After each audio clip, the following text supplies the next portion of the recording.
Hi everyone and welcome back. Okay, in this tutorial what we're going to do is we're going to create a placeholder with a button. We're going to pretend we work for an airline and we want to ask our potential passengers where they want to fly to. So for example, if they type in London and click add a city, we've created a list item and we've added it to our list. Or if they maybe say Berlin, we add that to the list. Okay, so that's what we're going to have to look forward to in this tutorial. Obviously, if I refresh, the content disappears because we haven't hard-coded it. Hard-coded being, for example, the way I've actually wrote out Athens, Rome, Milan in the HTML. If you want text to be created and for it to stay, you'd actually have to hook up a database. Okay, so let's write the code for this. Unfortunately, you've seen a bit of it. Let me just delete all that really quick. Okay, save, and let's do it all from scratch. So the button and the input was just to show you what that looked like. So if I just save and refresh now, we're going to do this all from scratch. Okay, so I'll try and move through the HTML pretty quickly because this course is about JavaScript, but obviously then this part of the course is about the document object model, and that's really all about manipulating HTML content. Okay, so the first thing we're going to do is we're going to create our input. So we'll have input of type equal to text. And then what we're going to do is just self-enclose that tag there. So if I save and refresh, we should have now a little text box there. That's awesome. Let's have a placeholder, just a message that the user can see. So we will say enter a city. Enter a city. So we just save and refresh that now. We have a little placeholder. Awesome. And then lastly, what I want to do is just give it an ID, because later in the video, we're going to just get a reference to whatever text was input. So we'll say text input for the city text input. City text input, yeah. City text input sounds good to me. Okay, next thing we need to do now is create a button. So let's just create a button with our opening and closing tag, and we will say add a city. So now if I save and refresh, we have added a button to our web page. Awesome. Okay. And then lastly, you could do a query selector, but I'm just going to give this an ID of button, and we'll get a reference to the button using the get element by ID. So we've created our text field. Next thing we need to do is we need to add an event listener to the button. When the user clicks on that button, we're going to run a function, and what we're going to do is we're going to create a list item. And obviously we don't want that to be an empty list item. At some point we're going to have to set the inner text of that to what the user input was, and then we need to append that to our city list. Okay, so that's what we have to do in this tutorial. So right now, if I refresh and click on the button, nothing happens. If I type in London, nothing happens at all. Okay, so no functionality has been set up. So the first thing we're going to do is let's create a variable called button in our script file. So we'll say, we can do const, we'll say const button. We're not going to be changing this variable's value. So this is going to be equal to document dot get element by ID. So we're getting a reference to an element from the document object model. And what do we want to get? Which element? We want to grab this button here. So this button has an ID of button. So we can paste in, copy and paste in button. And then what I want to do is I just want to log out to the console button just to make sure we've got it. So throughout this video tutorial, I'll be logging out to the console every step of the way just to make sure we've everything working. And if you're following along, it's just easier for you as well. Console is not a function. What did I do there? Oops, console.log. Apologies. I promised to get a coffee after this tutorial. Maybe an iced coffee. Okay, awesome. So there we go, we have our button. Okay, now that's really good, but what I want to do is, I don't want to just log the button out to the console, I want to add an event listener to it. So on our element, in this case the button, we're going to say add event listener, that inbuilt method in JavaScript. We have our parentheses, and oh my god, there was a noise there in my room. I think I'll keep coding and I'll figure out what that was later. I hope I haven't been invaded by an animal, like a raccoon or something. Maybe something just fell over. Maybe it's outside, actually. Anyway, okay. We have our click. And please leave me in peace. I'm trying to code function. Okay, there we go. Now what we're going to do is just log out to the console, console.log. We'll say button clicked. You know what it is, my window's open, so I'm just hearing something probably more dramatically. I hope nothing's in my room. Okay, button clicked. Awesome. Okay, now what we want to do is we don't actually just want to, click on the function and, log something out to the console. Let's actually do something. So what we want to do here, I'll just change that to an arrow function, is we actually want to create an element, don't we? That's what we want to do. So what we're going to do is we're going to create a new element, and remember the element is going to be a list item. It's going to be an li because we're trying to add to the list. So we could call it new list item, or we can call it new city. I'm going to just be overly descriptive and call it new city list item. So we'll say new city list item, because I don't want to keep saying it's a list item and then it's a new city. I'll just make it consistent. And what does that equal to? Well, we're going to say document dot, on this we're going to say create element, that inbuilt method in JavaScript. And what element do we want to create? We want to create a list item, okay? So that's good, we've created a list item, but we haven't actually appended it anywhere. But just to make sure the list item has actually been created, I just want to log it out to the console. So I'm going to say console.log, and then the new list item we've created, we've stored it in a variable called new city list item. So let's log out new city list item to the console. So now what's happening is we've written up the code, we've gotten the button, we've added an event listener to it, okay, because button is a variable, assigned the value of the button. We've added an event listener to it, that when the user clicks on it, we're going to create a list item, because we've said document dot create element list item. We've passed in list item as an argument, and then what we're doing is we're just storing that in a variable called new city list item, and then we're just logging this out. So when we click on the button, we should see just an empty list item in the console, and we do. Okay, that's awesome. Now, the next thing we want to do is we want to get the text, okay, and then set that to be something. So why don't we do that? Well, we know what we need to do is we need to essentially get the user input. That's one thing we need to do. So let's get the user input. No, tell you what, we also need to do the cities as well. So we'll say we'll use document.getElementById by ID to just store in variables the city list and then the user input. Okay. So what I'll do here is underneath button we'll just say const, and we'll say city list is equal to document.getElementById. So what I'm doing here is I just want to get from the document object model the list, the unordered list of European cities. So let's do that. Awesome.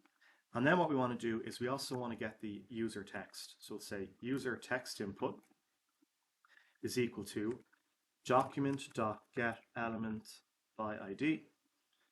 And what user input is it? Well, the user input is going to be the city text input. We'll talk about getting the actual value of that out in a moment, right? So what we've done now is we've just got a reference to everything. So we've basically grabbed our elements from the DOM, okay? And then down here, what we're doing is we're writing out the function, writing the functionality.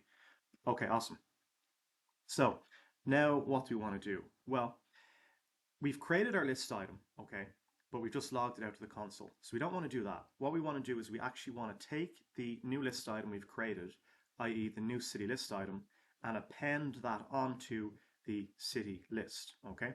So how we do that is we just say city list dot append child, and what we're going to append on is this new city list item, okay?